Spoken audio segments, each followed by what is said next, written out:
பலஸ்தீனத்தினுடைய health ministry 240 வரைக்கும் confirm பண்ணியிருந்தாங்க. 68,000 மேற்பட்டவர்கள், 69,000 நெருங்கிய மரணங்கள், 1,70,000 மேற்பட்ட பேர் ஊண்டட்.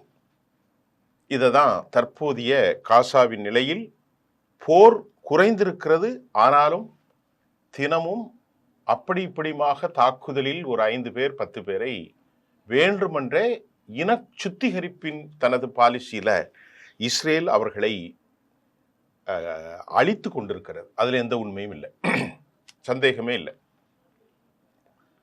இஸ்ரேல் இப்போ என்னன்னா, Israel has only allowed a fraction of the aid delivery agreed and as a part of the US brokered ceasefire. என்ன பேசினாங்க, நாள் ஒன்றுக்கும் 600க்கு மேற்பட்ட ட்ரக்கை அனுப்பணும். ஆனால் இப்பொழுது ஆவரேஜா 145 ட்ரக் மட்டும்தான் அந்த மக்களுக்கு போய் சேர்கிறது.